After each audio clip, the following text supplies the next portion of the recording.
Cher docteur El Azraq, chers collègues, chers amis, je vais vous parler de chirurgie bariatrique. Et donc j'ai eu un rôle à la fois facile parce que tout a été disséqué, revu par la Haute Autorité de Santé, avec un état des lieux précis et documenté, mais un rôle difficile parce qu'il y a plus de 500 pages à lire. On a des recommandations chez l'adulte, on a des recommandations pour le parcours de préparation à la chirurgie bariatrique, on a la chirurgie métabolique, on a les nouvelles techniques qui sont revues périodiquement, puis il y a même un guide pour les patients que je vous engage à utiliser, ce qu'il faut savoir avant de vous décider. Donc il y a vraiment beaucoup de choses. Et donc cette autorité de santé a vraiment mis les points sur les i. On sait maintenant, on n'est plus instable, on sait ce qu'il faut penser et ça a été très joliment fait. D'abord, sur 25 ans, on a eu environ 650 000 interventions en France, sur plus de 500 000 patients. Ça fait du monde, et je vous dis tout de suite qu'il n'y a pas assez d'équipes médicales pour les suivre. Alors, le nombre des opérations a néanmoins baissé de 60 000 à 42 000 par an, de 2016 à 2022, pour des raisons essentiellement réglementaires. On est à peu près dans un rythme qui se tient maintenant. C'est un traitement qui est efficace, puisque, si on veut le dire à la louche, on a des pertes de poids entre 20 et 40%, qui se maintient à long terme. Mais la HAS nous fait remarquer que c'est un traitement qui est lourd et invasif. Alors, ceci étant dit, la HAS n'a pas pris position sur le choix du type d'intervention, parce qu'il n'y a pas d'éléments suffisants pour définitivement choisir entre la sleeve gastrectomie et le bypass gastrique de Roux en Y. Autre point important, les résultats sont très variables d'un patient à l'autre. Et même dans un rapport sur le Wegovy, la HAS disait un tiers des patients sont en échec à long terme. Un tiers des patients, ça fait beaucoup. Vous êtes d'accord? Alors, le problème, c'est la définition de l'échec aussi. Je vais vous définir l'échec plus précisément. Il y a des risques de complications chirurgicales, fonctionnelles, carences nutritionnelles, mais qui sont parfois gravissimes, comme l'encéphalopathie de Guéhier-Verniguet qui donne des dégâts cérébraux irréversibles. Et puis enfin, quand on regarde les chiffres, on s'aperçoit qu'une intervention sur 6, c'est de la chirurgie de révision.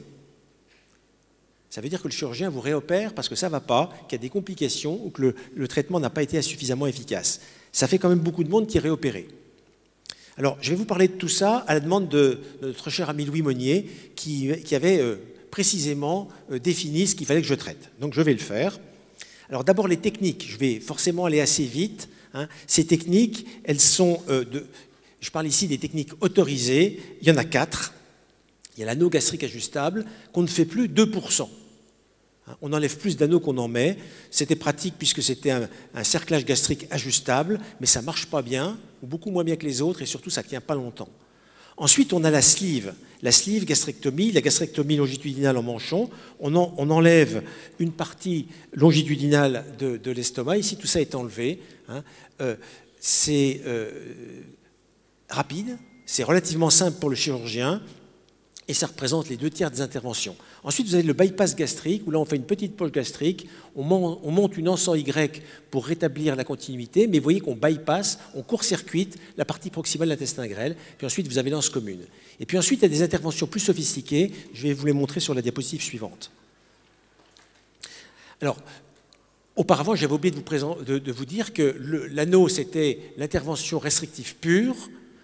Pour les experts, le bypass, c'est mixte. Il y a à la fois une restriction parce qu'il y a une petite poche gastrique, mais il y a aussi de la malabsorption.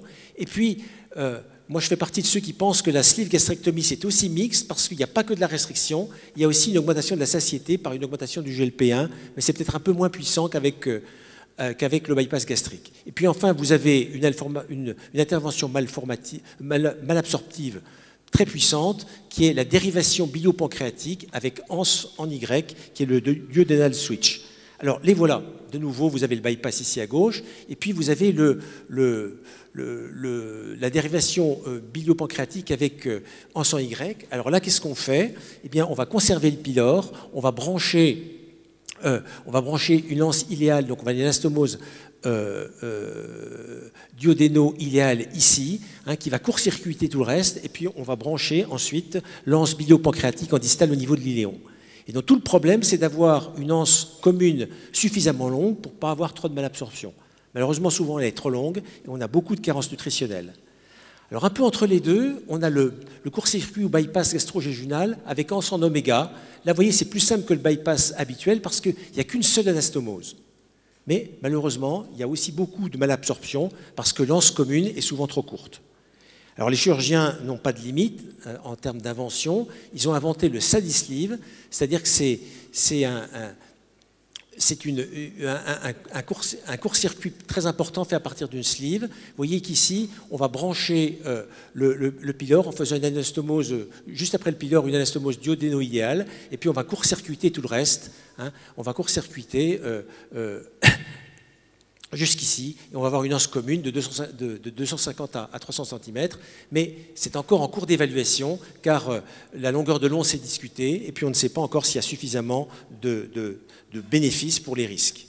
Et puis vous avez encore une autre intervention qui est la gastrectomie longitudinale avec bipartition. Là aussi, hein, vous voyez que c'est très sophistiqué. On va s'adapter pour avoir une seule partie du bol alimentaire qui est dévié, elle passe par ici, vous voyez, donc on court-circuit une bonne partie, et puis vous avez une partie du bol qui n'est pas dévié, hein, qui va prendre l'anse biliopancréatique, et donc là aussi, il va falloir démontrer que c'est très efficace sur le rassasiement précoce et la satiété, et puis qu'on n'a pas trop d'effets secondaires. Alors, qu'est-ce que ça donne en termes de résultats? Eh bien, voilà une des études de référence, celle d'Arthur Burn, qui vous montre l'anneau, la sleeve et le bypass. C'est une étude qui est énorme, puisque vous voyez, il y a plus de 30 000 interventions pour le bypass et la sleeve, il y en a plus de 3 000 pour l'anneau gastrique. Le critère de référence, qui est maintenant le seul à utiliser, qui est le pourcentage de perte de poids par rapport au poids initial, hein, c'est celui-là qui est en rouge qu'il faut utiliser. Et vous voyez qu'à 5 ans, on a 25,5% avec le bypass, on a moins de 20%, 19% avec la sleeve, avec l'anneau, c'est 2 fois moins. Alors quand on voit ça, on se dit c'est formidable, hein, c'est bien stable, etc. Quand on voit l'étude d'Adams, qui est également citée par la HAS, là on a un frisson, hein, c'est un tir de chevrotine. Hein. Il y a une énorme variabilité des résultats. Vous avez les résultats en poids ici, et puis en pourcentage ici. Hein. Vous voyez que si en moyenne on a 30% de perte de poids avec ce bypass, il s'agit uniquement de bypass, hein, à 12 ans, c'est la même chose qu'à 6 ans, donc ça fait plaisir, mais on voit que la variabilité, ça va de moins 60% de perte de poids à plus 15%. Donc il y a des gens qui grossissent sous traitement. Voilà une autre étude qui compare ici la sleeve et le bypass, toujours de longue durée, ici c'est 10 ans. Vous avez ici la perte de poids, donc plus c'est haut, mieux c'est. Vous voyez que le bypass, ça marche un petit peu mieux que la sleeve, 26,9% contre 23% contre la sleeve, avec une différence quand même de 3,5 points. Dans les deux cas, ça marche bien sur les comorbidités. J'insiste pas, il y a la rémission du diabète, ce sera traité tout à l'heure. Mais alors, quand vous regardez les résultats individuels, vous dites, j'ai mal vu. Hein, on me dit c'est 30%, mais il y en a beaucoup qui reprennent du poids, qui ont un parcours totalement différent. En effet, ils ont chiffré les reprises de poids par rapport au poids maximum perdu. C'est 35% dans la sleeve et c'est 24% dans le bypass. Ça fait quand même beaucoup. Hein. Et les chirurgies de révision, ben, vous voyez que c'est à peu près la même chose, à peu près 15-20 patients, et c'est sur une série de moins de 200 sujets, ça fait quand même du monde. C'est pour des problèmes de reflux gastro-œsophagien avec œsophagite pour la sleeve, et ce sont des hernies internes pour l'essentiel, pour le bypass. Donc ce n'est pas un long fleuve tranquille, la chirurgie. Il y a 12 décès qui ne sont pas reliés aux interventions. Alors, pour terminer sur cette revue de résultats, voici la SOS Study. Alors la SOS Study à 20 ans, hein, c'était en 2007, hein, parce que ça a été vraiment la première étude, ce n'était pas randomisé, mais c'était très bien fait, avec de l'anneau, de la gastropathie verticale calibrée, qui était une vieille intervention qu'on faisait avec un cerclage gastrique qui n'était pas amovible. Et puis finalement, le bypass qui commençait, il n'y en a que 3 ou 4 000, hein, avec un bon suivi au bout de 20 ans, c'est des Suédois très sérieux. Vous avez des hommes, quand même 29% ici, 42 d'IMC, 47 ans, du diabète de 11%. Hein. Et donc on voyait très bien dans cette étude qu'on avait une remontée de poids, et puis ensuite ça se stabilisait en moyenne. L'autre étude que je vous montre ici, qui est historique aussi, 11 ans de suivi, hein, 11 ans de suivi, c'est l'étude des vétérans américains qui étaient un peu plus âgés, il y avait beaucoup plus d'hommes, beaucoup plus de diabétiques. Donc quand on voit les résultats en moyenne, on se dit aussi c'est super. Évidemment, on peut disséquer tout ça, et voilà les gens véritablement en échec. En effet, la HAS vous dit, la définition de l'échec, hein, c'est une perte de poids inférieure à 10% du poids initial. Ben, vous voyez qu'avec la chirurgie, on a plutôt des très bons résultats puisqu'on est à 85-90% d'absence d'échec. Alors, on se fait repérer pour avoir moins de 10%, enfin 10% ou un peu plus de perte de poids, ça ne vaut peut-être pas le coup. Alors, pour regarder d'un peu plus près cette reprise de poids, on va regarder ici l'étude de Kourkoulas. Ici, c'est le groupe des 1738 bypass. Je vous passerai les résultats concernant l'anneau gastrique. Ils ont regardé les profils de réponse. Ça, c'est astucieux. Eh bien, la plupart du temps, hein, le poids remonte au bout de 3 ans, sauf dans le groupe 5 ici. Mais ce groupe 5, c'est 6% des sujets. Hein. Ceux-là, ils sont un peu flemmards au départ, ils ne perdent pas beaucoup de poids, mais ils continuent à perdre. Donc, il y a une très grande variabilité des réponses pondérales. Globalement, il y a des reprises de poids qui sont fréquentes, mais qui sont quand même relativement faibles. L'effet sur les comorbidités, il est très bénéfique, hein, il n'y a pas de problème là-dessus. Alors je reviens sur la reprise de poids qui a été étudiée aussi dans les autres études qui sont citées ici. On a en moyenne, avec le bypass, 26,8% à 5 ans du maximum de poids perdu qui est repris. Alors l'HAS attire notre attention là-dessus avec l'étude de King qui vous dit que quand on reprend 20% du poids perdu, eh bien, il y a une récidive des comorbidités. Donc ce n'est pas bon hein, de reprendre 20% du poids perdu. Il y a une altération de la qualité de vie, donc ça c'est un autre repère que la HAS nous donne.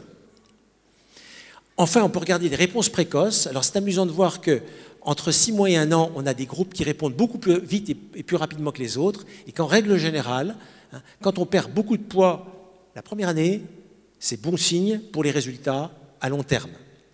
Sauf avec l'exception du groupe 5 que j'ai déjà noté, qui va doucement au départ et qui arrive à des résultats corrects à la fin. Alors, je vous donne ici un moyen de réfléchir et de travailler avec vos patients, qui est cette magnifique simulation de résultats faite par l'équipe de Lille, hein, avec l'équipe du professeur François Patou, et puis l'INRIA, hein, Philippe Preux, qui ont travaillé avec de l'intelligence artificielle, qui ont modélisé les courbes de perte de poids de plus de 10 000 patients, suivis dans 8 pays et dans 2 grandes cohortes. Ici, on va vous montrer les résultats en fonction de facteurs de prédiction qui sont le poids, la taille, l'âge, le tabac, le diabète et la durée du diabète et le type d'intervention. Ça, c'est un résultat avec le bypass. Eh bien, vous pouvez entrer ça dans le modèle et vous apercevez que la perte de poids, hein, elle est importante puisqu'elle est de 47 kg hein, et que le nadir, ici, est à 73 kg. À 5 ans, on perd 80 kg, donc vous voyez qu'il y a effectivement une remontée du poids et on a une perte de poids de moins 33,3%. Donc c'est joli, hein. On peut montrer ça au patient, on peut lui expliquer les résultats attendus et puis on peut lui expliquer aussi que ça pourrait être intéressant pour lui d'être suivi parce qu'il sera peut-être dans ceux qui reprennent plus de poids que les autres. Hein. Voilà la comparaison entre la sleeve et en haut et le bypass en bas. Ben, vous voyez que dans ce modèle mathématique, le nadir de la sleeve, il est à 84 kg, hein, et le nadir du bypass, il est à 73 kg, donc il y a une sacrée différence. Ce n'est pas au même moment, hein, on maigrit plus longtemps avec le bypass, hein, c'est toujours un homme de 120 kg, évidemment c'est le même sujet. Alors la HAS nous apporte encore des choses intéressantes. Elle nous dit qu'il y a 4 phases, je ne vais pas les détailler. Je ne vais pas les détailler, mais ces 4 phases imposent des surveillances particulières. Par exemple, dans la phase de la première année, hein, la phase cruciale de la réponse, hein, si on a une perte de poids trop rapide, il faut faire attention à une anorexie importante, il faut faire attention à la consommation de protéines, il faut bien sûr prévenir la lithiase biliaire avec l'acide urso-désoxycholique. Hein. Alors ensuite, il y a une phase de stabilisation, hein, c'est la phase de la 2e année, où on a un nadir qui arrive entre 1 an et 2 ans. Là, il faut rechercher si tout va bien, faire attention aux troubles de l'humeur, à la reprise des TCA par exemple, ou changement, bascule d'addiction vers le tabac et l'alcool. Il y a une phase de consolidation au cours de la 3e année, pendant la 3e année et jusqu'à 5 ans, où là, il faut continuer le suivi, car en fait, on a quand même une reprise de poids de 25 à 30%, hein, qui est assez fréquente, parce que l'adhésion aux modifications du mode de vie, hein, diminue. Et puis enfin, il faut une surveillance la vie durant, hein, avec l'équipe qui est intervenue. Alors, je résume ici quelques indicateurs. Hein. L'échec de la chirurgie, c'est c'est moins de 10%, ça correspond à un sujet de 120 kg à 108 kg. Vous voyez que s'il franchit cette ligne-là, c'est très mauvais signe, ça c'est vraiment perdu. Vous avez ici ensuite l'évolution physiologique, la reprise de 10% du poids perdu est tout à fait normale, il faut le dire au patient, et ce poids, ça correspond ici, ça correspond à ce point-là. Et puis enfin, quand on a une reprise de poids de plus de 10%, plus de 20%, on a pris 9,4 kg, donc c'est un poids d'environ 82 kg, et bien quand ce sujet dépasse 82 kg, il va perdre les bénéfices de la chirurgie bariatrique sur ses comorbidités. Alors les indications, je vais aller très vite. En fait, ce sont les mêmes, mais avec beaucoup de précision en plus. D'abord, il faut toujours une perte de poids bien conduite et un programme de préparation à la chirurgie bariatrique de 6 à 12 mois. Non, pardon, je me trompe. Il faut un traitement médical bien conduit de 6 à 12 mois avant, avec en plus une préparation à la chirurgie bariatrique d'au moins 6 mois. On garde la limite de 40 d'IMC, de 35 avec des comorbidités, et je vais maintenant préciser ces comorbidités. Mais entre-temps, je précise aussi que la chirurgie entre 30 et 35 d'IMC est possible, mais uniquement pour les diabétiques. C'est ce qu'on appelle la chirurgie métabolique, à condition qu'on ait bien travaillé, qu'on n'a pas atteint les objectifs glycémiques avec les traitements les plus efficaces, et que ceci a duré au moins 12 mois, et il faut une RCP avec un diabétologue, ce qui semble assez normal. Il n'y a pas assez de données pour conclure sur les autres complications métaboliques. Alors, je vais préciser maintenant les comorbidités qui sont reconnues comme étant susceptibles de permettre la chirurgie bariatrique quand l'IMC est supérieur à 35. Le diabète de type 2, on l'a déjà vu, l'hypertension artérielle traitée, l'hypertriglycéridémie à condition qu'elle ne soit pas induite par l'alcool, la NASH ou la fibrose hépatique, la cirrhose de stade Child A avec l'accord de l'hépatologue, la maladie rénale chronique, le SAOS avec un indice d'apnée-hypopnée supérieur à 15, l'asthme sévère, le syndrome des ovaires polykystiques, les problèmes de fertilité, les problèmes de lombalgie, coxarthrose ou gonarthrose, l'incontinence urinaire invalidante, la hernie hiatale ou éventration et l'hypertension intracrânienne. Bien sûr, tout ça avec l'avis des spécialistes concernés et des RCP. Donc, on a vraiment élargi le champ de la chirurgie bariatrique. Alors, l'âge, c'était 18-60 ans jusqu'à maintenant. On a maintenant d'autres études qui montrent que ça marche aussi au-delà de 60 ans, mais qu'on a plus de mortalité post-opératoire. Donc prudence. Donc la Haute Autorité de Santé vous dit c'est possible au-delà de 60 ans, mais ce n'est pas possible après 70 ans.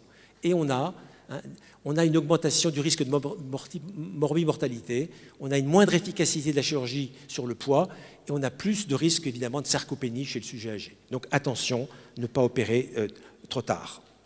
Pour les contre-indications, je vais juste citer les grands titres, les troubles psychiatriques graves, les troubles du comportement alimentaire non traités, notamment quand ils sont très impulsifs et compulsifs, et la boulimie de l'anorexie, je dis bien la boulimie de l'anorexie, pas l'hyperphagie boulimique, doivent être validés en RCP de niveau 3. La toxicomanie, évidemment, les contre-indications à l'anesthésie, les maladies incurables, par exemple le cancer. Un cancer de moins de 5 ans, il faut un avis de l'oncologue sur le pronostic. Et puis pour les autres cancers d'une durée plus longue, il faut une RCP oncologie. Le handicap, attention, c'est prévu sous condition. Les obésités rares ou la déficience intellectuelle, là, vraiment, grande prudence, il faut une RCP nationale de recours, en particulier celle qui s'appelle Prador, pour les troubles du comportement alimentaire, les Prader-Willi et compagnie. Alors, Louis m'avait posé une question concernant le bon usage des médicaments vis-à-vis de la chirurgie. Il avait demandé, est-ce qu'on fait de la chirurgie bariatrique en première intention? La réponse est non. La HAS vous dit en dernière intention, je ne suis pas si sûr que ça, que ce soit la bonne réponse, parce que les chirurgiens aiment bien opérer les patients pour lesquels il y a le plus de bénéfices, et maintenant on fait de la chirurgie du diabète beaucoup plus tôt qu'avant, on pourrait avoir le même raisonnement, donc c'est peut-être pas la dernière intention, c'est une arme à discuter au cas par cas. Alors, en seconde intention, à la suite d'un traitement pharmacologique ou nutritionnel, évidemment oui. Avec les nouveaux médicaments de l'obésité, on est tenté de faire d'abord du sémaglutide, de la chirurgie, ça ne marche pas. Ça peut être logique. Alors, on peut aussi voir ce traitement pharmacologique en plus de la chirurgie. Ça a été démontré dans cette belle étude, qui est une étude de concept, qui s'appelle Bari Optimize. Vous avez, chez des gens qui n'avaient insuffisamment perdu du poids avec un bypass gastrique, On a proposé soit du placebo, soit du liraglutide. Donc ça, c'est pas un médicament très puissant, hein, c'est le Victoza dans le diabète. Eh bien, vous voyez qu'ils ont perdu 8 kilos supplémentaires, hein, en moyenne. Et vous avez ici en bas les résultats individuels. C'est toujours intéressant. On voit qu'on a d'excellents répondeurs, puis il y en a qui ne répondent pas, hein, mais pas du tout. Et donc, mais ça, c'est en plus de l'effet de la chirurgie. Vous voyez qu'il y a 71%, 72% qui a perdu 5% de son poids, qu'il n'y en a que 30%, un peu moins, qui a perdu 10% du poids. Mais vous voyez que sous placebo, on ne perd rien du tout. Alors, ce qui est intéressant, c'est que maintenant, ça c'était la première étude publiée, maintenant on a, rien qu'en 2024, au moins 3 méta-analyses, je vous montre celle de Kramer, qui confirme le résultat. Hein. On a en gros 8 kilos de poids perdu, en plus du résultat obtenu avec la chirurgie bariatrique. Hein. Et ça se passe plutôt bien, puisqu'il n'y a que 7% d'interruption du traitement pour effet indésirable. Alors précisément, ces effets indésirables. Là, je ne peux pas non plus faire un catalogue trop long dans les 5 ou 6 minutes qui me restent. Je vais donc être assez court. Voilà les conséquences fonctionnelles. Quand on est opéré du tube digestif, on ne digère plus comme avant. Donc vous avez ici les principales interventions, puis vous avez ici vomissement, dumping syndrome, hypoglycémie, diarrhée, troubles fonctionnels. Vous voyez qu'avec l'anneau gastrique, on a beaucoup de vomissements. Il y en a un peu plus avec la sleeve gastrectomie qu'avec le bypass, mais avec le bypass, on a plus d'hypoglycémie réactionnelle et plus de dumping qu'avec le reste.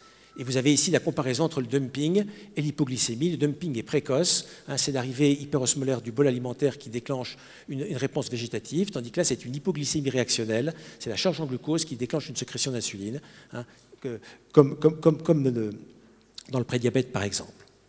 Ensuite, vous avez des carences en minéraux et en micronutriments. Eh bien, en chirurgie bariatrique, vous avez toujours une baisse importante des apports, y compris en vitamines et en oligoéléments. Et puis, vous avez des aliments qui sont mal tolérés. Donc, il y a des changements de consommation alimentaire. Hein. Moins de viande, des fruits et légumes, moins de féculents, plus de produits sucrés. Et donc là, vous voyez l'effondrement des apports caloriques, notamment dans le bypass. Et puis, vous avez aussi des malabsorptions. Et vous avez ici toute la gamme de malabsorptions, depuis la sleeve, qui n'a presque pas de malabsorption, jusqu'aux dérivations bilioppancréatiques, qui sont vraiment dangereuses de ce point de vue-là, avec des risques de carence et des risques de maladies osseuses terribles. Vous avez ici le duodenal switch et puis le SADI. Hein. Donc, on a tout ça. Et les principaux nutriments qui sont concernés sont le fer, le calcium, la vitamine B12, le folate, le zinc, le sélénium, et plus rarement la vitamine B1. Alors, ça donne tout ça, je ne vais pas détailler non plus. On a une carte d'identité de chaque type de chirurgie en ce qui concerne ces différents éléments nutritionnels. Et puis, ça dépend très fortement, évidemment, de ce qu'on a fait au point de vue chirurgical. Hein, ça va de soi. Hein. Vous voyez ici les zones d'absorption des différents micronutriments, je n'ai pas le temps d'insister. Donc de toute façon, il faut une supplémentation par multivitamines et oligoéléments pendant la phase d'amaigrissement qu'on va adapter ensuite en fonction des résultats biologiques et de la clinique. Alors il y a des alertes, hein. En particulier les complications neurologiques qui sont dramatiques avec des neuropathies, des polyneuropathies d'origine multiple. Le Gaillet-Wernicke, j'ai déjà signalé. Il y a des problèmes d'ostéoporose, notamment avec le bypass, et chaque fois qu'il y a malabsorption, ça peut donner des drames. Et puis, il y a des catastrophes nutritionnelles avec des vraies dénutritions protéino-énergétiques qui sont des kwashiorkor marasmiques et qui demandent une renutrition absolument spécialisée. Alors, il y a des complications chirurgicales, naturellement. Hein. Voilà pour la sleeve gastrectomie. Il y a des complications qui sont précoces dans les deux cas. Pour la sleeve, c'est la fistule qui est quasiment inévitable parce qu'il y a une zone qui est un peu ischémique, hein, qui peut lâcher. C'est 0 à 7%. Il y a des hémorragies sur la tranche de section. Il y a des sténoses gastriques qui sont très rares. Ça, c'est précoce. Pour le bypass, c'est la péritonite par fistule anastomotique ou par plaie de l'intestin grêle. C'est rare aussi. L'hémorragie digestive, c'est rare, hein, mais c'est évidemment grave. Hein. Et puis, on a des complications à distance, le reflux biliaire, le reflux gastro-œsophagien, l'ithiase biliaire dans la sleeve. Et pour le bypass, on a les occlusions par hernie interne, par volvulus, par invagination. Puis, on a des complications anastomotiques, sténose et ulcères, et puis des litèses biliaires. Donc, à surveiller de très près. Alors, je conclus. Eh bien, vous avez ici un parcours de santé proposé par la HAS en 2024. Vous voyez que c'est à vie. Il y a un suivi à vie, on va bien l'expliquer aux patients. Hein. Il va y avoir des bilans de santé réguliers et puis une surveillance qu'il faut organiser. Donc on a une perte de poids qui est importante, mais qui nécessite l'implication du patient. S'il n'y a pas d'implication du patient, donc s'il n'y a pas une éducation thérapeutique adaptée, on risque l'échec. C'est durable dans le temps, avec une amélioration majeure des comorbidités. il y a une réduction du risque de décès de presque 50%, donc un gain d'espérance de vie de 6,1 ans. C'est quand même intéressant, ça c'est la HAS qui nous le dit, et c'est tout patient confondu.